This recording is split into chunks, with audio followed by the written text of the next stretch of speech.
Welcome to the Wrexham Coffee Matchup. I'm Dave. And I'm Courtney. Each week, we'll take a few minutes to catch up on the latest news from Wrexham. From matchups to transfers, on and off the pitch, we'll share our takes on it all. So grab a coffee and join us. Well, welcome back. It's been only a few days since we last spoke to each other, but so much is going on this week. I thought we should just jump right in and kind of follow up on the news of the week.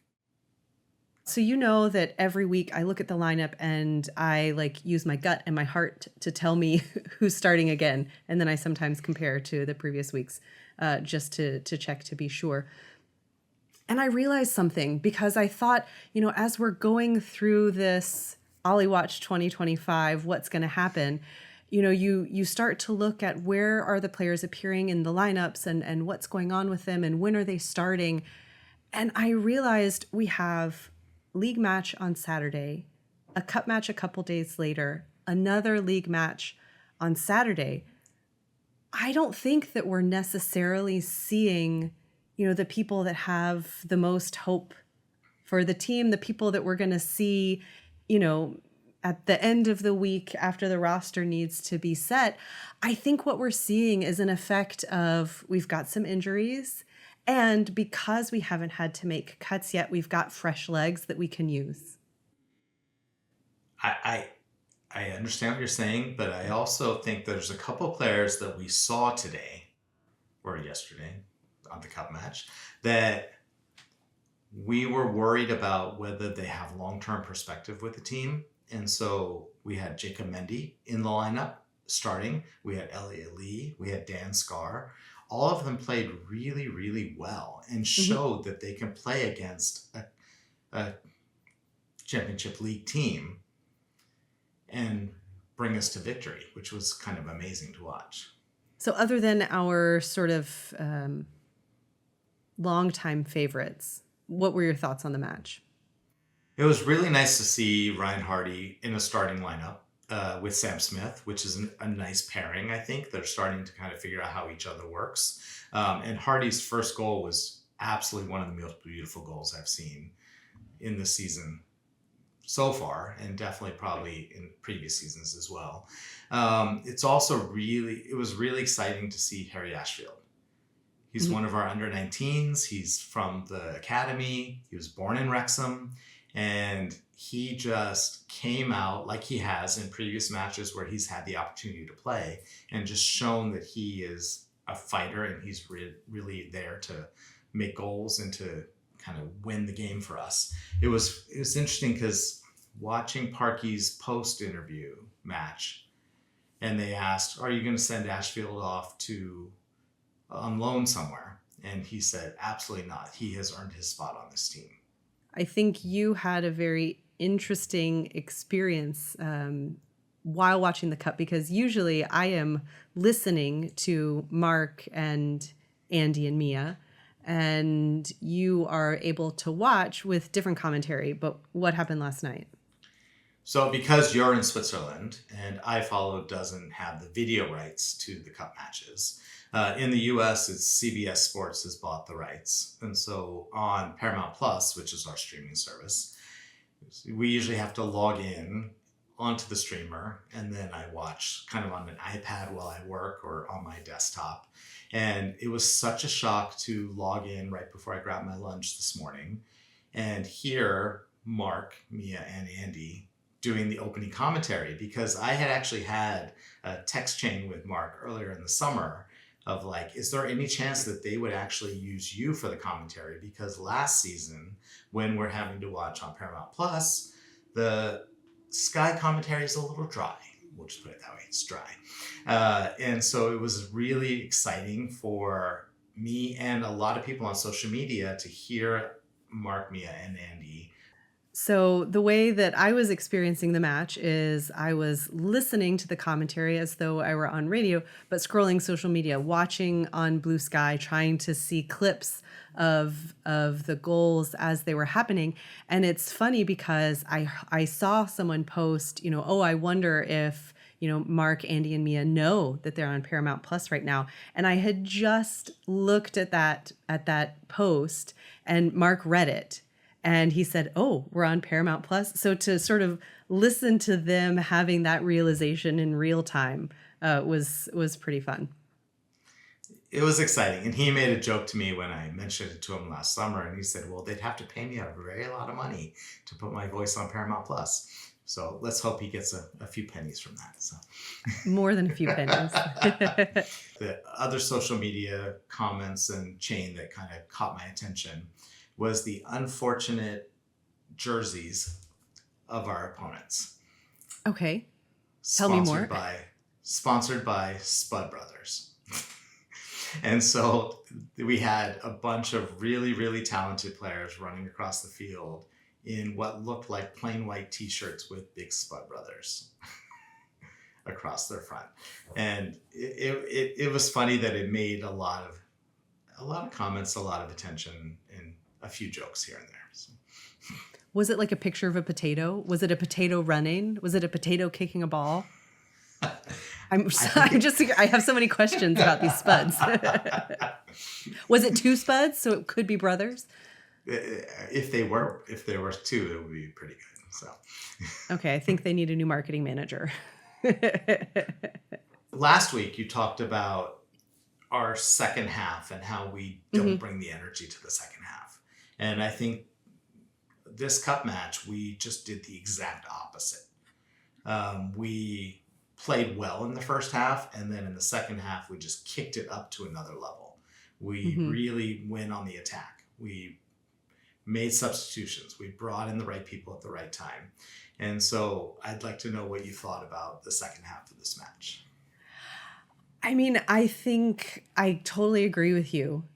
It's kind of going back to that initial perspective I had on the lineup. I think it's not even only the lineup and, you know, this idea that the cup games, the cup matches, really, they are different. They're different in lots of different ways. But is the way Parky coaching different? We had 5 substitutions. And that's not something that we've seen in the last couple of league matches.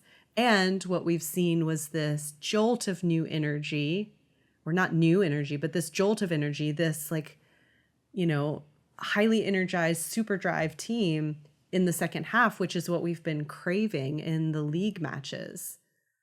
Does the management part have something to do with it as well? And it's interesting because when we first started following the team in the National League, then in League One, then League Two, the cup matches didn't mean as much to the team because they knew they weren't going to make it so far, especially in the National League. Is like if you made it to the second round, that was pretty amazing. So they would often play people that they wouldn't put on first team in those matches. Now here we are, a championship team playing other championship teams, and this is more like a preview of the matches that are going to come ahead this season. And so we started to see that mix of new signings, older players and watching them gel together. And I think that it was really exciting to watch that there's a lot of opportunities for the team to mix and match as we go forward in this season. So this was, so our victory this week brought us into the third round of the Carabao Cup, which is the first time since 1981, which was the last season we were in the championship that we made it to this level. So I think the tone is changing a bit about these matches. And I think back then it wasn't called the championship. No, it was the second division or some other name, but yes. Yeah. So 44 years back again. Okay, so speaking of things that we talked about in the last episode, something that you mentioned and we talked about briefly was the idea of a 25-player roster. What is that? Can you explain a little bit more? So after the transfer window closes on September 1st, within a week, we have to submit our registered players to the EFL. And those are the only players that can appear in league games. So we have a limit of 25, and that includes our 3 goalies and any player over the age of 21. So we have currently, after the latest transfer, which we'll talk about in a minute, I think we have 31-ish Okay. And if we bring in any new signings, that will change the number. And then by next week, we have to cut that down to 25. And so anyone Okay. who doesn't make the list, who's over the age of 21, can only appear in cup matches from that point forward. Okay, so they could stay in the team to play for cup matches, but not play for any so they league can matches. stay with the team. They can work out with the team. They can play with the team. They can do there's some side matches for the reserves that they play during the season, but they can't appear in a league match until January when there's a new list that comes out. The plot thickens. So after we last talked just 48 hours ago, the very sad news to me was that Jack Marriott has signed on to Reading as their new striker. Jack Marriott he came about 18 months ago to Wrexham, and over that period of time, he started to form a really amazing relationship as a team with Ollie Palmer up at the front line. It saw them in person over the summer last year in California, and then at the beginning of the season, they were really clicking as a duo, with Mullen out for his injury. And then, unfortunately, Marriott had an accident in training where he broke his leg in training and was out for several months. And then only at the very end of the season did he start to come back. But even with the gap that he missed, he was, I think, the second highest scorer of the season last year with 7 goals in the league. Dave, you also have kind of a personal connection in a way to Jack Marriott. What's that? Well, so last season, in January, right after the LA fires, Rob Mack launched a fundraiser to support the LA Firefighter Foundation.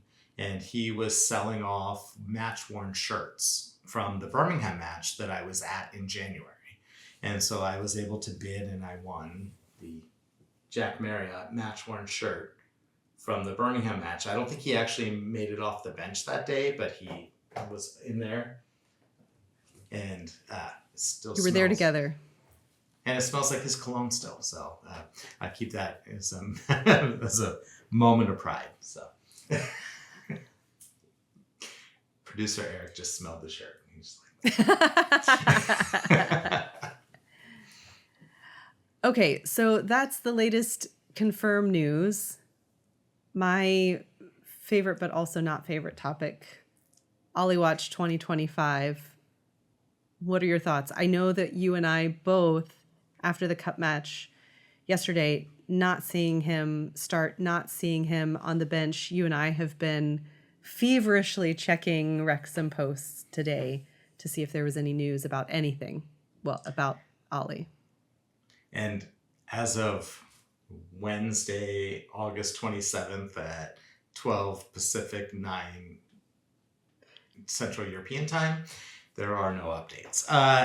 We both saw the post that there were not just 1 or 2, but 5 possible teams that were vying for his attention, all the way from Sheffield Wednesday, who we just played last week, all the way to Salford, who's in Division 2. So it'll be interesting to see what happens in the next week. I hope that he just ends up at a place that he really wants to be at. Once he wasn't on the bench, I kind of knew that was the end of the line for him with the team, which makes me sad.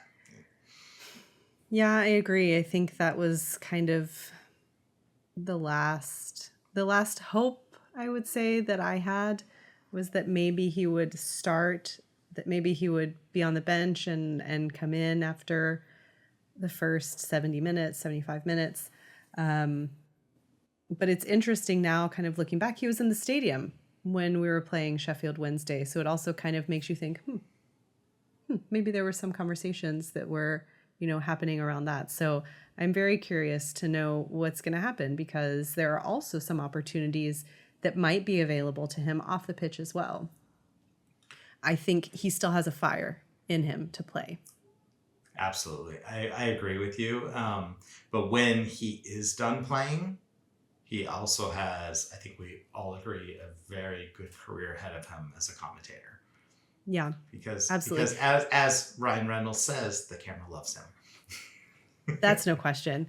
He is going to need to, probably partner with some company that sells step stools, because almost everyone that he interviews is going to need to be standing on one, or they need to be seated interviews. I totally agree, but I would be surprised if that's the move that he makes now. I think you could tell that he still has that passion to play. So that's all we have time for this week. Next week, we have the Millwall match in London. So we'll see kind of how the team starts to gel together. And then we'll also start to fill you in about our plans for our next visit to Wrexham this coming spring. Well, that's all we have time for. Thanks for joining us this week. Please like, comment, and subscribe. You can also email us at wxmcoffeematchup@gmail.com. All one word, that's wxmcoffeematchup@gmail.com. Or you can follow us on Instagram and Blue Sky at wxmcoffeematchup. From the cop to your coffee cup, that's all for today's Wrexham Coffee Matchup. Keep it brewing, keep it red, and as always, up the town.